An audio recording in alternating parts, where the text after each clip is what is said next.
Hello friends, welcome back to our channel. तो जैसा कि लास्ट एपिसोड हमने देखा था कि जियान चैन किसी शांत जगह कल्टीवेट करने के लिए जा रहा था, क्योंकि उसने अपने दुश्मनों को खत्म कर दिया था और उनके फैमिली मेंबर्स उसे हंट डाउन करने के लिए कुत्ते की तरह उसके पीछे पड़े हुए थे। और उन्होंने जियान चैन के ऊपर 50,000 मिलिट्री मेरिट पॉइंट्स का इनाम भी रखा था। आगे चलते चलते जियान चैन को एक टी स्टॉल दिखता है जो कि जंगल के बीचों बीच था। ये देखकर जियान चैन को शक तो होता है और उसका शक थोड़ी देर में यकीन में बदल जाता है, क्योंकि वहां पर बैठे हुए किसानों के हाथों को देखकर ये साफ साफ समझ में आ रहा था कि ये किसान नहीं एक वॉरियर हैं और उनके वेपन्स भी साफ साफ दिखाई दे रहे थे, जिसे देखकर जियान चैन मुस्कुराने लगता है। तभी टी स्टॉल का मालिक जियान चैन के पास आता है और उससे पूछता है कि क्या आपको मेरी हर्बल टी पसंद नहीं आई है। एक्चुअली टी स्टॉल के मालिक ने जियान चैन को मारने के लिए उसकी चाय में 91 टाइप्स के पॉइजन्स को मिक्स किया था, जिसे पीने के बाद कोई भी इंसान जिंदा नहीं बच सकता है। बट जियान चैन एक लंबी सांस लेते हुए कहता है कि तुम्हें अगली बार से चाय में इतने सारे पॉइजन्स को मिक्स नहीं करना चाहिए, इसकी वजह से इसकी स्मेल चली जाती है और कोई भी आसानी से पता लगा लेगा कि इसमें कुछ गड़बड़ है। ये सुनकर उस ओल्ड मैन की तो हवा निकल जाती है और वो समझ जाता है कि वो लोग पकड़े गए हैं। इतना ही नहीं, वहां पर जो किसान बने हुए बैठे लोग थे वो भी अपने अपने वेपन्स निकालकर जियान चैन पर अटैक करने के लिए रेडी हो जाते हैं, जिस पर जियान चैन उनसे कहता है कि लगता है कि तुम लोगों को मरने की कुछ ज्यादा जल्दी है। जिस पर वो लोग जियान चैन पे हंसने लगते हैं और उससे कहते हैं कि तुमने पहले ही हमारा जहर वाला ड्रिंक पी लिया है और इससे बचने वाला इस दुनिया में कोई पैदा नहीं हुआ, क्योंकि ये पॉइजन हमारे ब्लड इविल मेंशन का है और इससे बचना किसी के भी बस की बात नहीं है। इस पर जियान चैन उनसे कहता है कि अगर तुम लोग मुझे मारने ही आए हो तो फिर खड़े क्या हो। ये सुनते ही वो लोग जियान चैन पर अटैक करने के लिए आगे बढ़ जाते हैं, लेकिन हम देखते हैं कि जियान चैन बैठे बैठे ही अपने हाथ का गिलास फोड़ देता है, जिसकी वजह से उसके सारे टुकड़े निकलकर इन लोगों के आर पार हो जाते हैं और ये लोग एक ही बार में मारे जाते हैं। ये देखकर बुड्ढे की हालत खराब हो जाती है और वो डर के मारे नीचे गिर जाता है और उसे समझ में नहीं आता है कि आखिर उसके ब्लड इविल मेंशन के इलाइट असेसिन्स इतनी आसानी से कैसे मारे गए। तभी जियान चैन इस बुड्ढे की तरफ बढ़ने लगता है और कहता है कि अब बेटा तुम्हारी बारी है। इस पर वो डर के मारे जियान चैन से माफी मांगते हुए कहता है कि अगर आप मुझे छोड़ देंगे तो मैं आपको बता दूंगा कि हमें आपको मारने के लिए किसने हायर किया था। लेकिन जियान चैन उसकी नहीं सुनता है और उस पर अटैक करके वही मार देता है, क्योंकि जियान चैन को इस हमले के पीछे वाले आदमी में बिल्कुल भी इंटरेस्ट नहीं था, क्योंकि जियान चैन ने पहले ही ठान लिया था कि वो अपने सारे दुश्मनों को खत्म कर देगा ताकि कोई भी उसे दोबारा से परेशान ना कर सके। जिसके बाद वो अपनी तलवार उठाकर वहां से चला जाता है। इसके बाद हमें सीधे 3 दिन बाद दिखाया जाता है, जहां पर जियान चैन जंगल में प्रैक्टिस कर रहा होता है और उसकी पावर्स अब पहले से कई गुना एनहेंस हो चुकी थी। यही नहीं, उसने अपने शैडो ब्लड स्लैश के थर्ड मूव को भी पूरी तरीके से मास्टर कर लिया था। प्रैक्टिस करने के बाद जियान चैन अपनी स्वॉर्ड उठाता है और वहां से चैन टियान हाओ और लियू जियानफेंग की तरफ निकल जाता है, क्योंकि अब वो जल्द ही उन्हें भी खत्म करके ये किस्सा यहीं खत्म कर देना चाहता था। अब देखते ही देखते मार्शल आर्ट कॉम्पिटिशन का दिन भी आ जाता है, जहां पर हम ब्लू फायर आर्मी में मार्शल आर्ट कंपटीशन के फील्ड को देखते हैं, जहां पर कंपटीशन देखने के लिए काफी ज्यादा लोग आए हुए थे और वो सभी इस कंपटीशन को लेकर काफी ज्यादा एक्साइटेड भी थे। और यहाँ पर जजेस के तौर पर कई सारे लोगों को इनवाइट भी किया गया था, जिसमें से हरबाल के लीडर मिस्टर मू होते हैं और चैन फैमिली के पैट्रियार्क चैन निंगलोंग भी होते हैं। इसी के साथ लियू फैमिली के पैट्रियार्क लियू रुओ फैंग भी होते हैं। इसके अलावा और भी कई लोग होते हैं, लेकिन इन सभी में से सबसे ज्यादा पावरफुल लॉर्ड जाओ और ग्रैंड कमांडर जी चुन क्यू होते हैं। तभी लॉर्ड जाओ की नजर ग्रैंड कमांडर के हाथों पर जाती है, जिसे देखकर वो उनसे सवाल करते हैं कि क्या आपको मुझसे कोई गुड न्यूज शेयर करनी है। जिस पर वो हंसते हुए कहते हैं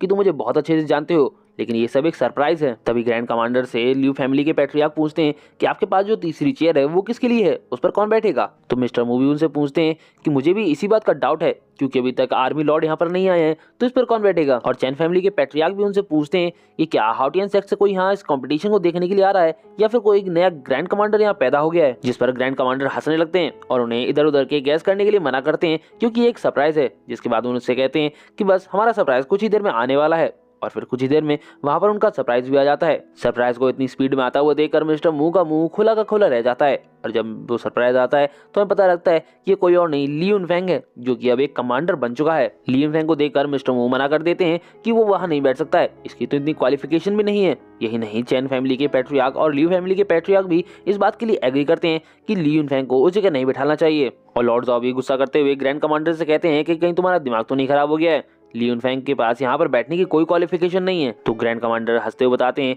कि लियून फैंग को हाउटियन सेक्ट के ग्रैंड एल्डर ने अपना पर्सनल डिसाइपल एक्सेप्ट कर लिया है, इसीलिए उसे मार्शल आर्ट कंपटीशन में भी पार्टिसिपेट करने की कोई जरूरत नहीं है। ग्रैंड कमांडर की इस बात को सुनकर वहां खड़े लोगों को बिलीव नहीं होता है कि लियून फैंग ने इतना बड़ा हाथ मारा है और उसने अपनी लाइफ में इतना बड़ा अचीवमेंट हासिल कर लिया है। लेकिन लॉर्ड जाओ बिल्कुल भी खुश नहीं थे, क्योंकि लियू जियानफेंग हाउटियन सेक्ट की हेल्प से जियान चैन को खत्म कर देगा। अब चूंकि जियान चैन लॉर्ड जाओ के लिए फायदेमंद था, इसीलिए वो उसे प्रोटेक्ट करने का डिसाइड कर लेते हैं। इसके बाद ग्रैंड कमांडर लियून फेंग को उसकी चेयर पर बैठने के लिए कहते हैं, क्योंकि कंपटीशन स्टार्ट होने वाला था। तो लियून फेंग उनसे कहता है कि मुझे बैठने की कोई जल्दी नहीं है, मेरे पास एक बहुत जरूरी काम है, मैं पहले वो करना चाहूंगा। जिसके बाद वो मुड़ते हुए ऑडियंस की तरफ जाने लगता है। ये देखकर लॉर्ड जाओ और ग्रैंड कमांडर एक साथ बोलते हैं कि अगर तुम क्या करना चाहते हो, तो वो उन्हें बस देखने के लिए कहता है और फिर पूरी दम से चिल्लाते हुए जियान चैन को आवाज देने लगता है और उसे एक डेथ मैच के लिए चैलेंज भी करता है, क्योंकि वो उसे मारकर अपने फादर ली टियानलोंग की मौत का बदला लेना चाहता था। इस पर अब लोग एक दूसरे से पूछने लगते हैं कि आखिर जियान चैन ने ली युनफेंग का क्या बिगाड़ा है जो वो उसे मारना चाहता है। तो एक आदमी उन्हें बताता है कि ली युनफेंग के फादर ली टियानलोंग को जियान चैन ने ही मारा था और अब ली युनफेंग उसका बदला लेना चाहता है। और अब लॉर्ड जाओ भी ली युनफेंग से कहते हैं कि तुम ये क्या कर रहे हो, ये मार्शल आर्ट कंपटीशन है, यहाँ पर तुम अपने पर्सनल मैटर्स को डिस्कस नहीं कर सकते हो। तो ली युनफेंग कहता है कि ये कोई पर्सनल मैटर नहीं है, जियान चैन ने स्कल आइलैंड पर ब्लड डिवाइन सेक्ट के साथ मिलकर